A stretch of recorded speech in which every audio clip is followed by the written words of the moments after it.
All right, well, I hope the elderly gentleman was vaccinated, so. All right, well, thank you for the introduction. This is a very big topic right now, so we're going to try to touch on some of the points, but it's not going to be completely inclusive.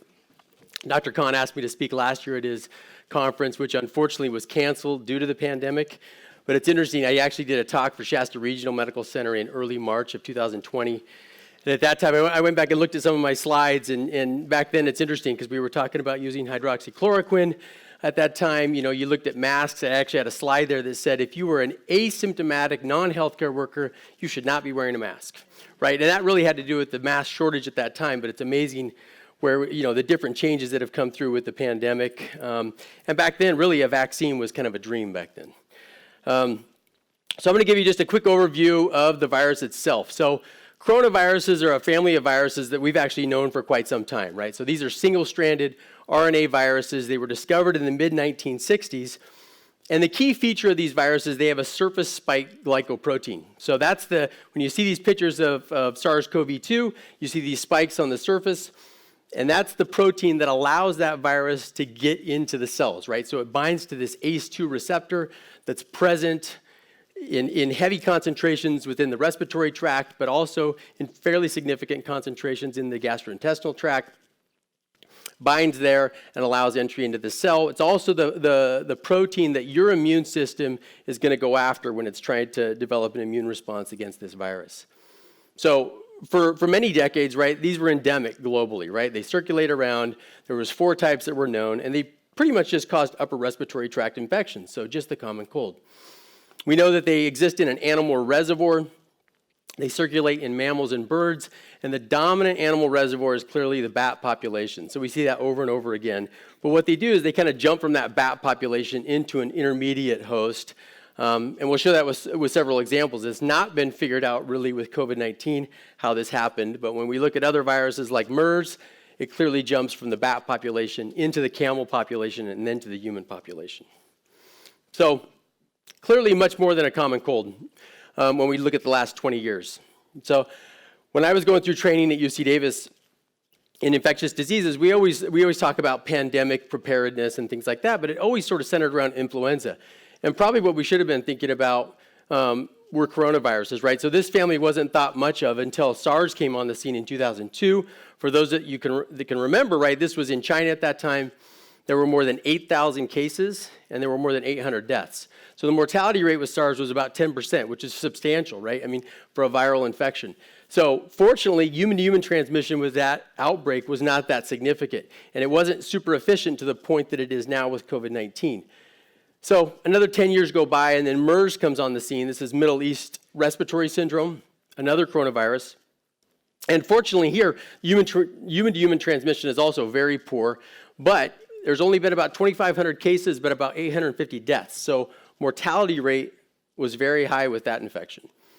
And then here we come now with COVID-19, where now you've got a coronavirus that has very efficient human-to-human transmission, and you can see where we've come at this point. So this is the global burden right now. When you look at the world, this was a map that was put out about 2 weeks ago. So I can tell you right now there's about at least 150 million cases in the world, over 3 million deaths. You can guarantee those are underestimations of those numbers. And right now this is looking at cases per 100,000 people, so it's based on population. And South America, Europe have been having some issues lately. I can tell you right now the numbers over the last couple of weeks have gone up with regard to cases, with regard to deaths throughout the world right now, and it's almost solely due to the numbers that are coming out of South Asia right now. So for those who've been paying attention to the news, right, India has kind of a humanitarian crisis right now, and they're contributing to a lot of those numbers. So this is the epidemic curve for the U.S. For those of us who remember going back a year ago, right, we had this bump that happened in the spring that was really attributed to cases out of the Northeast in the New York City area. And then things kind of settled down. We had that big lockdown that occurred. Everyone was pretty compliant at that point. And then summer came around. Everyone got a little bit lax maybe. We started kind of breaking out of that lockdown period, and we had this bump that occurred in the summer that you can see back in July, August area. Things settled down again in the fall. And actually, I can remember October thinking, this isn't, things are not too bad here. And then I remember I was actually on call the very first weekend in November, and every call that came in, bang, bang, bang, COVID admission, COVID admission, COVID admission. So you see this massive rise that occurred in November, and this not only happened in our area, but this happened throughout the United States. So the worst months, at least in this country, were clearly November, December, January. Fortunately, things started to settle down after that. I'm sure the holidays were a contributing factor. I think the decline, once again, people, I think, became more compliant with masking. I think the vaccinations came onto the scene, and things started to drop at that point. So right now in the U.S., we've had about 32 million cases. If you look right now, the daily case rate's about 50,000 per day, which is still a substantial number, right? But it is on the decline. I know 2 weeks ago when I looked at that data, it was about 70,000 cases per day. So what about deaths in the United States? Once again, if you look back in the spring of 2020, right, that big spike that you see there, that was really what was going on in New York City at that time in the Northeast. Unfortunately, things settled back down, but you had this big rise that occurred over the winter, coinciding with the cases that occurred at that time as well. So right now in the U.S., we're seeing about 700 deaths per day. So I want you to remember that number when we talk about some of the adverse effects of the vaccine, right? So you're still seeing 700 deaths from COVID every day here in the U.S. And we think things are pretty good right now, which they are. So as far as the California situation, California early on, they were sort of touted as kind of a model of, how states should be, right? So we did really well. In the springtime, everyone locked down really well, kept our numbers low. We had that little bump in the summer like everyone else did. And then November hit, and boom, the numbers skyrocketed at that point, right? And we had tremendous trouble over that time period, especially when you looked at areas like the LA area, and then the Central Valley of California got hit pretty hard. Fortunately, we've been coming down, and I will tell you, our numbers right now in California, we sit at just under 2,000 cases per day in California. That's actually what we looked like back in May of 2020. So California actually is probably it's one of the best states in the country right now when you look at cases per population. So per 100,000 individuals within your state, California is actually doing very well. And just to give you an idea of Shasta County, we sit about 8 cases per 100,000, so we're a little bit worse than the state in general, but not too bad. Actually, interestingly, the worst county in the state right now is Siskiyou County. And I think they didn't really have a lot of activity early on. They're getting a rise now for sure. So I definitely want to talk about the variants with SARS-CoV-2 because this is a lot of stuff that you hear in the media right now. So we're going to talk about this term variant of concern. So this is a term that the CDC uses. And so these are changes within the virus. These are mutational changes that are significant to public health. Thank you. Take it. So there are 5 attributes of these variants of concern that you should know, right? So we know that they potentially have increased transmissibility. We know that the severity of the illness may increase. And then the big concern is that they're able to potentially evade diagnostics, evade therapeutics, and evade immunity that's either generated by the vaccine or natural infection. So the 5 variants of concern that exist in the United States right now, the B117 variant that's out of the UK, this is the dominant variant that we have to deal with at this point. And then 2 other important variants are the South African variant, and then there's also a variant out of Brazil. Interestingly, in California, there was a variant that was discovered here. This is the B1427 and the B1429. They're very similar to each other, but they actually account for 40% of the variants that exist, actually 40% of the strains that exist in California right now that are causing COVID infections. Fortunately, we haven't seen any variants of high consequence. These would be variants that basically completely evade diagnostics, therapeutics, vaccines.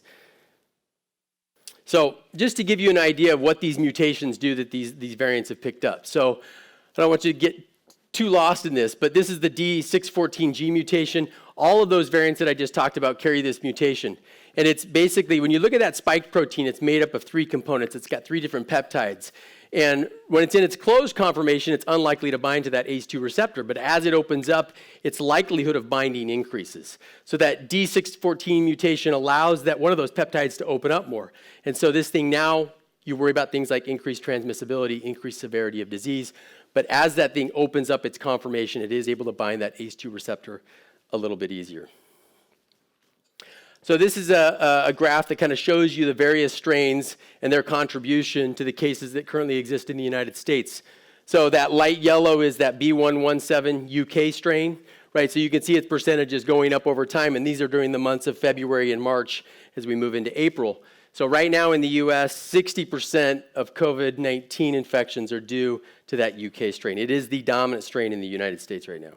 It was originally discovered back in the UK back in the fall, and then it first showed up on the scene in the US in December, and like I said, it's spread from there. So this kind of shows you the distribution in the US. I will say not all public health departments, are submitting the same number of samples. So you see some states that get highlighted. California has actually done a pretty good job at submitting strains for typing. But we do know with this UK strain, right, there's increased transmissibility and there's increased severity of disease. Fortunately, there has been no evasion of diagnostics, and the therapeutics that we have available right now and the vaccines that are available right now are not really affected by the UK strain. So the South African strain is a little bit more of a concern. Fortunately, it's not as widespread. You've got a little bit of activity kind of everywhere. I will tell you that there has been the South African strain identified even in this area. And so one concern is that there's increased transmissibility with this strain. They haven't really proven the increased severity with it, but the big issue with it is that some of the therapeutics we have available, like the monoclonal antibodies, and I'll talk about them later, one of the drug combinations, and the one specifically made by Eli Lilly, is no longer effective against this variant. Luckily, Regeneron's is. And then the vaccines have had a little bit lower effectiveness as it relates to this variant. So the other big variant that's sort of circulating around the U.S. is this P1 variant out of Brazil. This accounts for about 3.5% right now of the strains in the U.S. It's got pretty widespread activity, but fortunately percentages are low. And right now, this also, when you look at that monoclonal antibody combo from Eli Lilly, it does not have activity against this variant. Fortunately, Regeneron still does, vaccines still do. So we're going to see what this does as we go down the line. But that's the big concern of the variants right now, right? You want to get the population vaccinated, and not just in the United States, but you want to get the population vaccinated in the world, right? Because when you look at things like what's going on in India right now, as you get more transmission, more viral replication, you run the risk that those variants get developed, right? And that you have variants that we haven't seen yet that come down the line that make things problematic. So I wanted to throw this slide in because this is an interesting phenomenon that occurred this year, something we've never ever seen, right? So where did all the influenza go? I don't think I maybe saw it just on a report of a patient, but I don't think I even saw a patient with influenza this year. And so it's kind of phenomenal. This is a graph that shows you the percentage of deaths that are due to pneumonia, influenza, and COVID. Obviously, COVID didn't exist before this past year, but those yellow bumps on the bottom are the percentages that are due to influenza. So we see this rise every winter, right? And typically we see millions of cases of influenza, hundreds of thousands of hospitalizations, and probably about anywhere between 10 and 60,000 deaths from influenza every year. And when this started up, everyone said, oh, no, this is just going to be like influenza. Well, clearly it's not, right? Clearly you could see the contribution that COVID has provided over this past year, right? So far outdid what influenza ever does. But it's interesting that influenza was completely non-existent. And I think it speaks to the masking that was utilized, the social distancing. And I think this attitude, where we used to, be sick and we'd still go about our daily activities if we weren't that bad, right? We'd still go hang out with friends, we'd still go to work, right? And that sort of ended as well. And hopefully we'll keep that moving forward, but that remains to be seen. So what about the clinical presentation? So the one thing I always stress with COVID-19 is, right, it's highly variable and it's often unpredictable. So some patients you think would do just fine, they don't, and they have a very big struggle as they go through this process. And other patients that you'd think would be high risk. I've seen 90-year-olds get through COVID-19, patients that have other medical problems that get through this fairly easily, and then others that just struggle and struggle and struggle. So the other thing is that patients present at different stages of the illness. This has made it difficult for emergency department physicians, right? So someone comes to you on day 3 of the illness or day 4 of the illness with fever and malaise, and they're just not feeling well, but they're oxygenating well. They don't really fit any criteria to be admitted to the hospital, and so they get sent home, only to return 5 days later. We know that there's a big danger zone for these patients, right? So the first week of the illness is often this sort of viral phase, and that's the part they're battling with a lot of these symptoms, but they tend to maintain their oxygenation during that period. And then when they hit day 7 to 8, up to like 10 to 12, this is the real danger period where that inflammatory response kicks up in that second week of the illness, and these patients get into a lot of trouble. So you do see some of those patients drop back to the ED, hypoxic at that point, and needing admission to the hospital. The other thing about these patients, I always tell everyone, it's unbelievable how long some of them take to get better, right? We just sort of expect that you get these viral infections, your body takes care of it, and boom, you're back to baseline. but we've seen patient after patient struggle, right? And in the hospital, right, on high levels of oxygen where they take weeks and weeks to get better, which is why this illness burdened the hospital so much, right? You were unable to sort of dispo these patients, and you continued to accumulate them. So there are different presentations, right? We have a number of patients that are asymptomatic that really only come to attention because they're getting tested for whatever reason. But these patients remain completely asymptomatic, and we know that probably comprises about 20 to 30% of cases. And then we see a portion of patients that have non-severe disease. These are people that are maintaining their oxygen levels. They have O2 sats above or equal to 94%, and they get categorized as either mild to moderate, depending on whether they have lower tract disease based on exam or imaging. So severe cases are defined as those below 94%, so they may or may not require oxygen, but that's the classification for what's deemed severe, and it does have implications when we talk about treatment. And then, of course, the critically ill patients that are requiring mechanical ventilation that have presence of shock and or multi-organ dysfunction. So what are the dominant risk factors? Everyone's very familiar with age, right? So we would expect this, right? This is something you would expect to come down the line, right? Someone who's 85 versus someone who's 45 battling this illness, that more elderly patient's going to have trouble. I will say that the dominant ones that we've seen have been uncontrolled diabetes with obesity. That combination has been very problematic for a number of individuals with this infection. Immunosuppression, obviously an issue, although it's kind of surprising. We've seen some people who are fairly immunosuppressed that seem to get through this, and then others that run into a lot of trouble. Malignancies have been an issue, dominantly with hematologic malignancies, especially a number of lymphoma patients, and then baseline cardiovascular disease, COPD, and chronic kidney disease. So everyone's familiar with a lot of the symptoms, right, of COVID-19. Cough is the number one symptom that we see, followed by fever and headache. Really, it's dyspnea is the one that brings them to the emergency department most often. We see sore throat and diarrhea. Remember, there's ACE2 receptors in the GI tract, so you do see a lot of diarrhea with these patients. I'll come back to the alteration of taste and smell. That's kind of the most fascinating symptom, in my opinion, and then patients with nasal congestion and chest pain. So when you look at lab parameters, obviously we look at the usual labs, but there are certain labs that sort of stand out when we look at these COVID-19 patients. And we try to get a sense of how much inflammation is going on with that individual. So CRP has probably been the most valuable tool as far as labs go, in my opinion. It's one piece of the puzzle. It's not the end all when we're managing these patients, but you can sort of use it to sort of track their progress as they move forward. Ferritin levels have also been used as another acute phase reactant.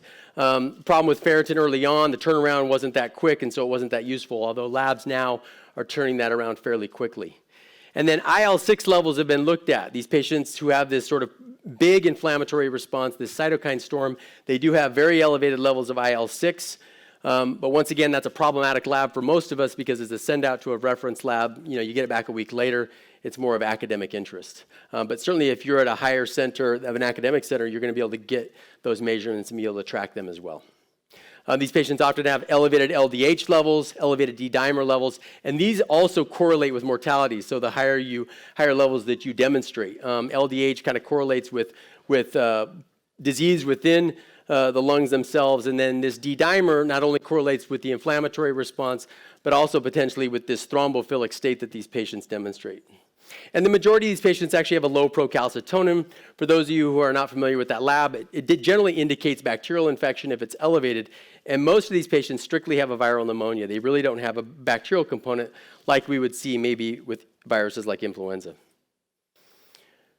So imaging is variable, but once again, the thing we see most often, you get this readout as just patchy bilateral airspace disease that has variable distribution, but there is a increased amount of patients that actually have this peripheral distribution of ground glass opacities that's probably best seen on CT imaging. So I love this picture. This was published by the New England Journal of Medicine, but it kind of just gives you a sense of what actually is going on with the lungs of these patients, right? So this is basically human bronchial epithelial cells, and they've taken them and they've infected them with SARS-CoV-2, and you can see the density of virus that sits within these cells, right? So I sort of use this for some patients who are really having a hard time trying to grasp the severity of their illness and what's going on with them. But I also use this to talk about transmission, right? So This has been one of the issues during the pandemic, trying to figure out whether this thing is droplet spread, whether it's airborne, how much contribution comes from contact.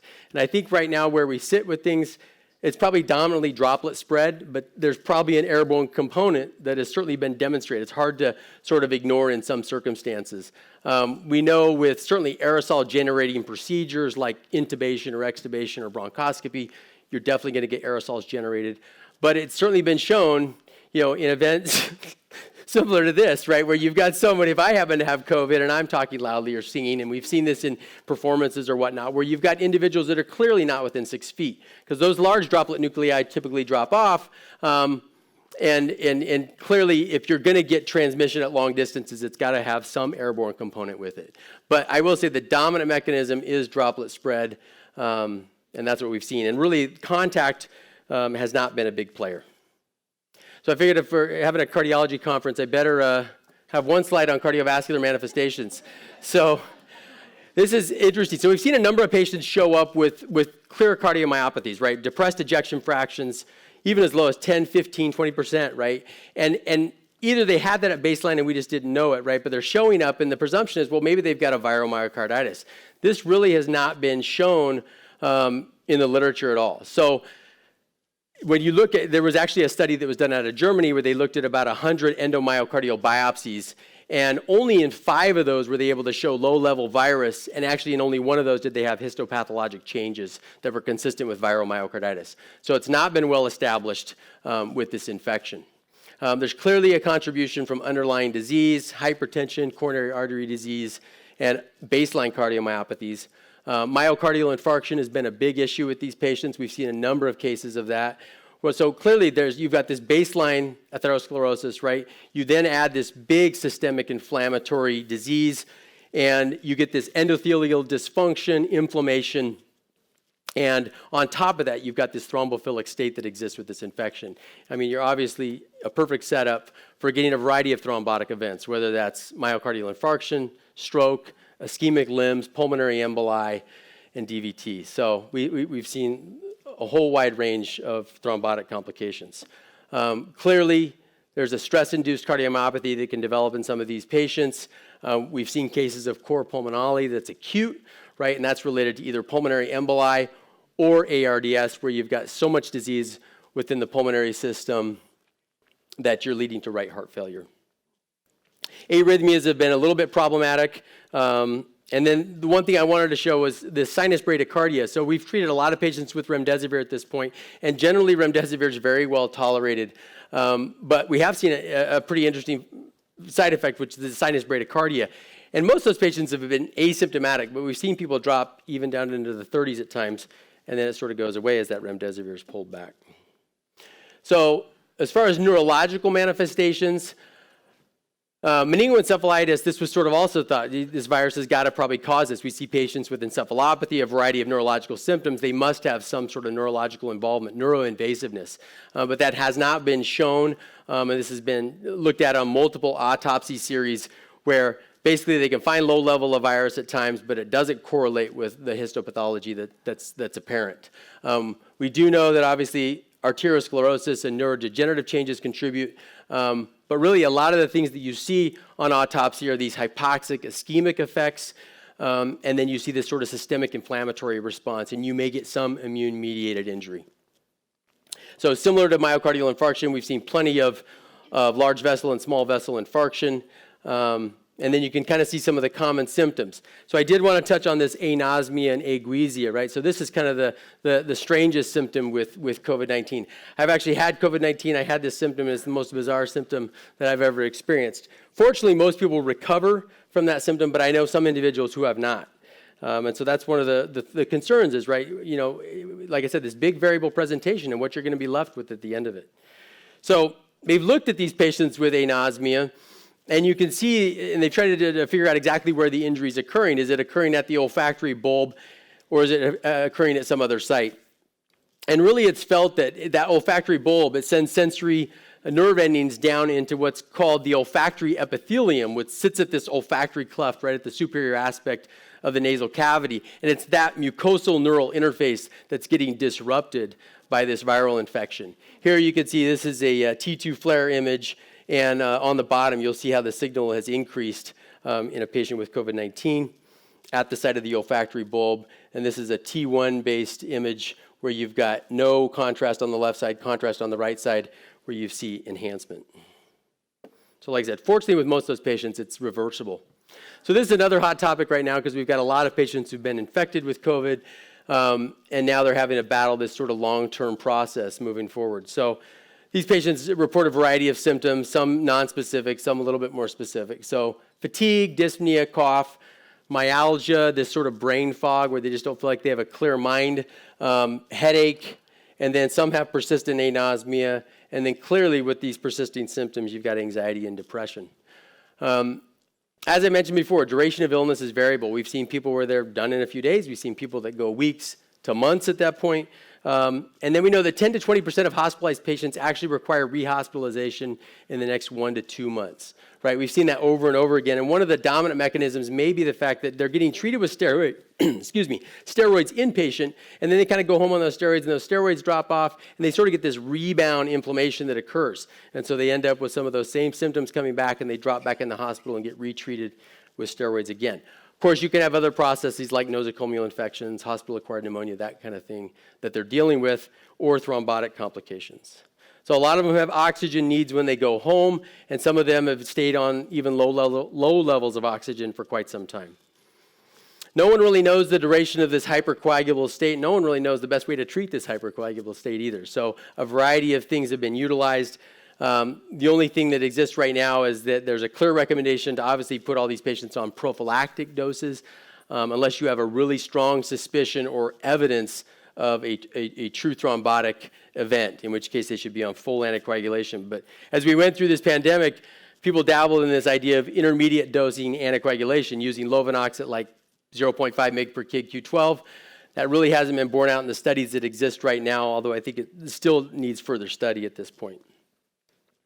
And it's really similar to other post-viral, post-infectious, or even post-critical illness syndromes, right? We see this with a variety of illnesses in medicine.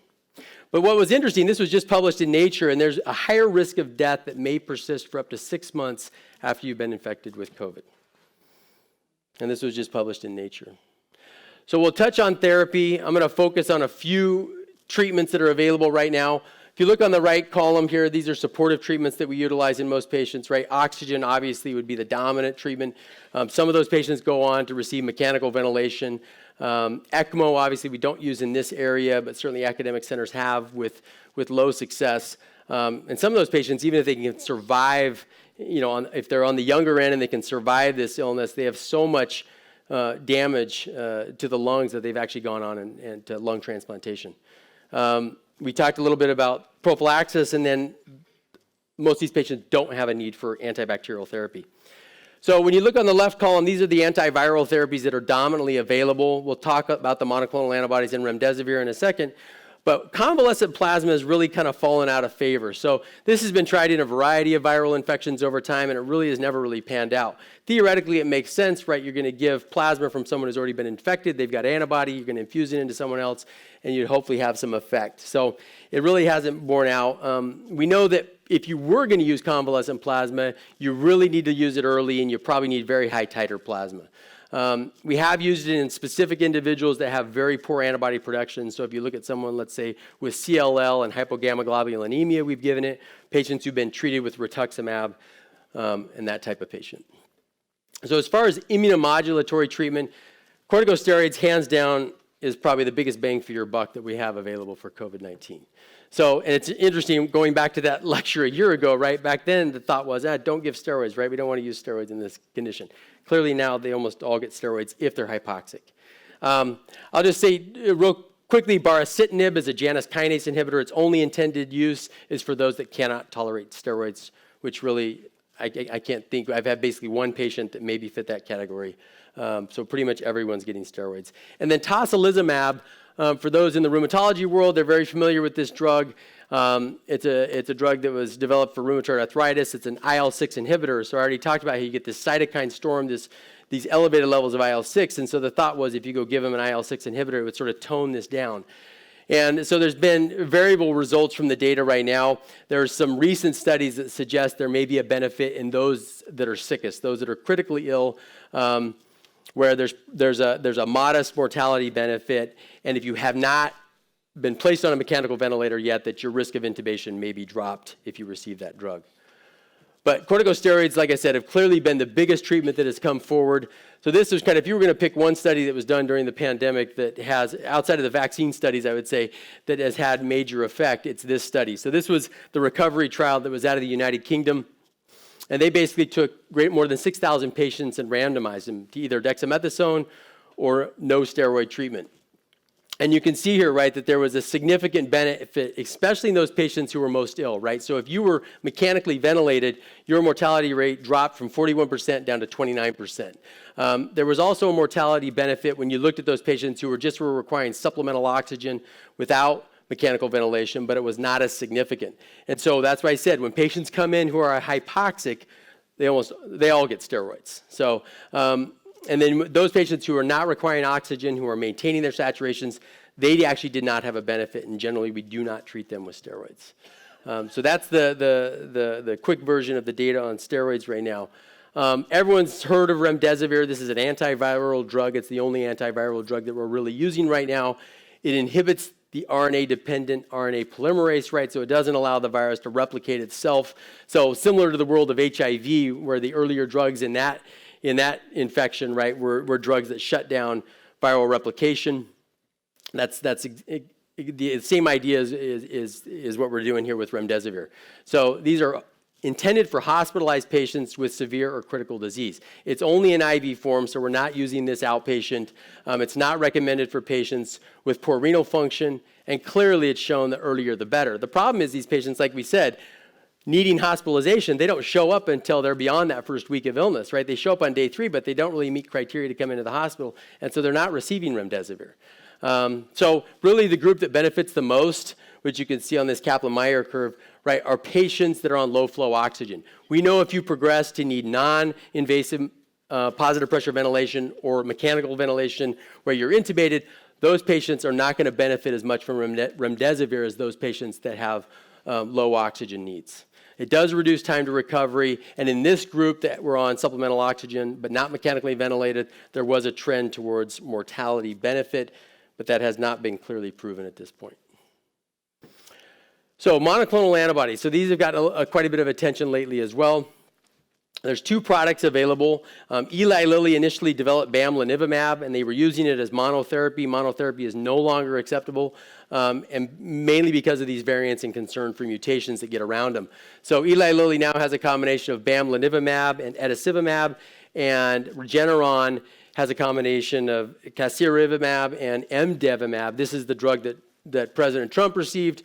And so these are the 2 combinations that are available out there. They were allocated to counties who then kicked them out to the hospitals within their setting. And so both of those combinations are actually available here. I will say right now, when you look at the variants of concern, I spoke about this earlier, right? That a couple of those variants, that combination that's developed by Eli Lilly, it's no longer active. And so I've been preferentially, giving Regeneron at this point because we still have a decent supply of Regeneron, at least within this county. So what these drugs do, they basically bind to that spike protein and they block attachment to that ACE2 receptor. And each of those components actually binds to a different epitope of that spike protein. So you're trying to hit it at multiple sites. This is intended for patients early in the course of the disease who are high risk for progression to severe disease or hospitalization. So these are patients that, once again, showing up on day 2, 3, 4. They've been diagnosed. They maybe have comorbidities. They're not ill enough to require hospitalization. They actually don't have an oxygen need at this point. That's the ideal patient that we're administering this to. So unfortunately, right, we don't have a lot of people signing up to administer monoclonal antibodies in the outpatient setting. No one really wanted COVID-19 patients showing up on their doorstep at their clinics or urgent care centers. So unfortunately for the ED physicians in the room, right, they got saddled with the task of giving this out to appropriate patients. It's not effective for hospitalized patients with severe disease. All right, we're going to move on to the vaccines at this point. So this was put out just about 2 weeks ago. These are the total vaccine doses administered based on population density in the U.S. You can see that clearly the South is lagging behind most areas at this point. And when you look at total numbers right now, if you look at that middle group, right, this is the adult population. So you can see right now that at least, I think when this was put out about 2 weeks ago, we were sitting about 50%. So about 55% of the adult population has received at least one dose of the vaccine. And we know that we've just crossed the 100 million mark as far as those adults who've received at least 2 doses and are considered fully vaccinated. Fortunately, the elderly population above the age of 65, right, that group has actually received a good percentage of those vaccinations, and we've got that group hopefully fairly well covered as we move forward. But clearly, we're now tackling that young adult population, and the next step is to really tackle the pediatric population. So I want to talk about the mRNA vaccines real quick, because this is obviously the vaccines that we're dominantly utilizing, Pfizer's and Moderna's. Right? Everyone just needs to go back to their cell biology and remember exactly how these vaccines are going to work, right? So what you're doing is basically taking mRNA, right, your messenger RNA, which is going to basically be the recipe for that protein, and you're going to inject this in. It's going to be taken up by an antigen-presenting cell like a macrophage, and then it's going to be translated into a protein. That protein is going to be displayed on the surface of that cell, and the immune system is going to respond from there. So they've been working on this for a good 20 years at this point, right? And so the idea certainly made sense, right, from using an mRNA transcript and trying to get this presentation of a protein and activate the immune system. So really, it was not so much the mRNA issue that really tripped them up. It was the delivery system, right? mRNA is very unstable, and so you couldn't just inject mRNA in someone. You'd degrade it, and you wouldn't have any effectiveness. So the thing that they had to work on for a long time was this lipid nanoparticle, the sort of the wrapping for this mRNA in order to deliver it in a vaccine so that it was able to be taken up by these antigen-presenting cells. So that's what these companies have been working on for a long time. And they've got it down to where the composition is correct, the size is correct, so that those antigen-presenting cells actually like to take it up and then move forward from there. So everyone's very familiar with Pfizer and Moderna. These both got emergency use authorization from the FDA in December. Pfizer had already tested down to 16 years of age. All the other vaccines we're going to talk about have tested down to 18. And then Pfizer actually just recently submitted data down to 12 years of age. So 2-dose series, either 3 weeks or 4 weeks apart. These were very large clinical trials. And I could tell you right now in the U.S., right, there's more than 120 million doses of Pfizer that have been administered and more than 100 million of Moderna. So clearly, the doses that are out there right now far exceed what the trials had looked at. But these had good safety profiles. And really, even if you look at the pregnant population, if anyone could see that bottom line, this data was just put out this past week in the New England Journal of Medicine. But there's this vaccine adverse event reporting system we call VAERS, right? And so there was a lot of pregnant individuals that basically participated in that system, and they were able to look at all these individuals and found that it was very safe within that group. This was a group of over 35,000 pregnant individuals. So the recommendation is clearly that that group does get vaccinated as well. So there's been some allergy concerns with the mRNA vaccines that really relates to that lipid nanoparticle, not really the mRNA. So if you're allergic to polysorbates or polyethylene glycol, then it's a concern. Otherwise, you should do okay with this. And that's why these patients are generally watched for 15 to 30 minutes after they receive it. So we're going to move on to Johnson & Johnson because this has got a little bit more attention lately. This is a viral vector vaccine using an adenovirus. So mRNA vaccines had not been utilized in the human population until COVID-19. When you look at viral vector vaccines, there's only one other illness that had been looked at where a viral vector vaccine was developed against it, and that was Ebola. So that's already been developed, but they took that technology, moved it on to SARS-CoV-2. And what they do is they basically take an adenovirus, right? An adenovirus is a virus that typically infects humans, but they modify it so it's no longer replication competent, right? So you're not going to get replication of the virus in the body. And then adenovirus is actually a DNA virus as opposed to SARS-CoV-2, which is an RNA virus. But what they're able to do is take a segment of DNA that's going to encode for part of that spike protein, and they insert it into the DNA of adenovirus, right? And so then you basically inject that virus into someone. It's taken up by cells. It's going to go through that same process where that DNA is going to go to the nucleus. It's going to get transcribed into an mRNA, translated into a protein, presented on the surface, and you'll get a response from there. So you look at it and say, well, geez, that's actually a few more steps in the mRNA vaccines. Why wouldn't we just go with the mRNA? The key with this is that the delivery system's a lot easier, right? So you don't have to have that lipid nanoparticle technology. It's a lot easier to deliver, and it's a lot cheaper. So Johnson & Johnson's vaccine, AstraZeneca's vaccine, when you look at the world, right? So they're going to be able to distribute to the world because it's a lot more cost effective. But we're going to talk about the problems that have developed with these two. So Johnson & Johnson, they got their emergency use authorization in late February. It started to become widely used in March in the US. This is a single dose, which is the real attractiveness of this vaccine. And they are studying 2 doses right now to see if you enhance that immune response a little bit better. Large clinical trial done in the US, South America, and South Africa. And the effectiveness was around 66%. Those mRNA vaccines from Pfizer and Moderna had an effectiveness of 95%. So you say, geez, that's, it's quite a bit of difference. I'd rather get the mRNA vaccines, right? This was more typical of what people expected to see in the vaccine trials. So those 95% effectiveness that they got out of Pfizer and Moderna far exceeded everyone's expectations. So it was still 66% effective, and that was against moderate or severe critical disease. So what we really care about, though, is really that more severe critical disease leading to hospitalization, leading to death, right? That's what you really want to prevent. And Johnson & Johnson was still completely protective for COVID-related hospitalization and death. Good safety profile, but more to come on that. So AstraZeneca, I probably will not touch too much on AstraZeneca, only because it's the same mechanism as Johnson & Johnson's vaccine. It's been approved by the World Health Organization. Data has not been submitted to the FDA yet in the United States. I'm going to be very surprised if they even bother in the United States, given the use of Pfizer and Moderna here and some of the problems that have sprung up with these vaccines. But we'll see. Large clinical trial, once again, out of the UK, Brazil, and South Africa, and it was 76% effective on its first dose. And it goes up a little bit from there after that second dose for those individuals who have received it. But once again, completely protective for COVID-related hospitalization and death. So this is the big event that's been in the media lately. So we've heard about this, right, over in Europe, right, with the EU. They put the AstraZeneca vaccine on hold for a bit while they did review of a number of cases of this thrombosis with thrombocytopenia that was being discovered. And the same thing happened here with the Johnson & Johnson vaccine here in April, where there was a pause that took place for about 11 days.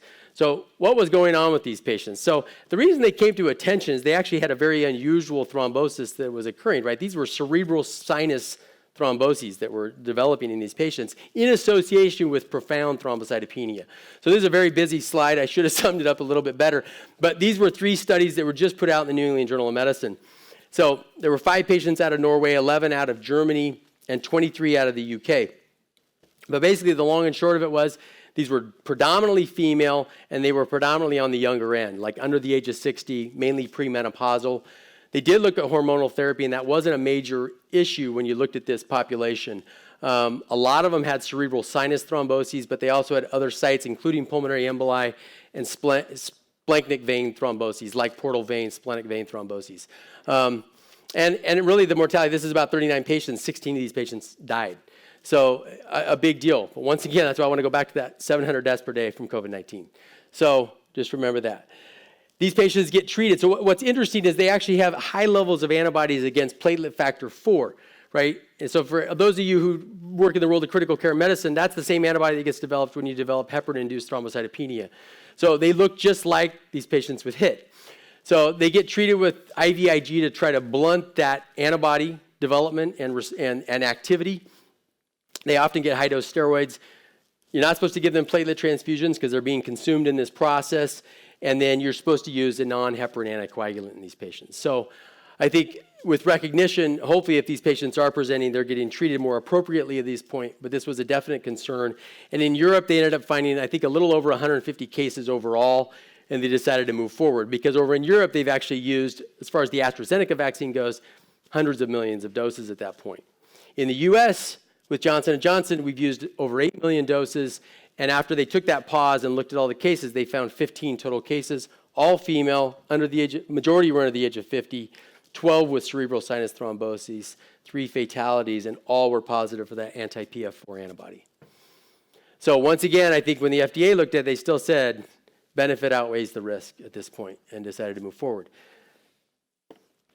So briefly talk about Novavax. This is another company that should have a vaccine coming down the line. They've been a little bit slower in the process, but they're using technology that's actually older. So this is a recombinant protein vaccine. The vaccine that you're probably most familiar with that has this technology is the hepatitis B vaccine. This is 2 doses given 3 weeks apart. 18 years of age or older have been studied, and it was 89% effective in the UK. But the problem with this one is that it was less effective in South Africa, where you've got that South African strain. So this is the concern with some of these vaccines, is whether they're going to be active against these variants that are coming down the line. So we're waiting for US data right now, but I think that's coming soon, and I'll be surprised if this is not approved for use in the United States. I'm sure it will be. So this is my last slide. We'll talk about some of the other vaccine considerations and see if you have any questions. But some of the questions that come up have to do with breakthrough infections, right? Obviously, vaccines are not 100% effective. You're going to get some breakthrough that occurs, right? But the point of vaccines is not to be completely preventative, but also to attenuate the disease, right? So that if you get COVID-19, that you have a milder form of the illness, that you're not ending up in a hospital on a mechanical ventilator or dying from the illness. There's been this question of transmission, right? So if we vaccinate the population, should everyone feel comfortable that, we can go and do whatever we want, no masks and all that kind of stuff? The data certainly is suggesting that transmission is definitely cut down at this point, and we're gaining data as we move forward. And there's even some data that suggests that even asymptomatic infections are cut down. So I think there's clearly a benefit on that end with regard to vaccines. And I don't think this sort of fear that some people have brought forward that, oh my goodness, everyone's going to get a vaccine and then still be able to transmit effectively. I don't think that's probably going to be the case. We talked a little bit about efficacy against variants, and that South African variant is a definite concern with some of the vaccines, especially the viral vector vaccines and even Novavax's vaccine. The mRNA vaccines have actually still retained fairly good activity against that South African variant. But obviously, once again, like I said before, we don't know what variants are coming down the line, and so there should be this sort of race to get everyone vaccinated as quickly as possible. There's clearly a lot of vaccine hesitancy. This is our big hurdle we're dealing with right now, and that's for a variety of reasons. I know there's a big group out there that was, felt like this was too new, too fast. They wanted to sort of hold off and wait and see how the rest of the population did before they jumped forward. So hopefully they can see now that there's been hundreds of millions of doses given to these vaccines, and they're willing to move forward at this point. Like I said before, the pediatric group is the next big group to go after. Pfizer just submitted their data to the FDA for that 12 to 15 age group. So they did a trial that had about 2,200 patients in that age group, and it was 100% effective. So that data has just been submitted. I'm going to be surprised if we're not rolling forward with vaccination of that age group either in May, certainly by June. And the hope is that by the end of the year, they continue to develop clinical trials for even younger and younger age groups, and that hopefully we can get that pediatric population vaccinated by the end of the year. And then I already touched on the global needs. Clearly, we need to not only, like I said, take care of this country, but the world if we're going to get this pandemic completely shut down. And with that, I will stop and see if anyone has any questions. Renee.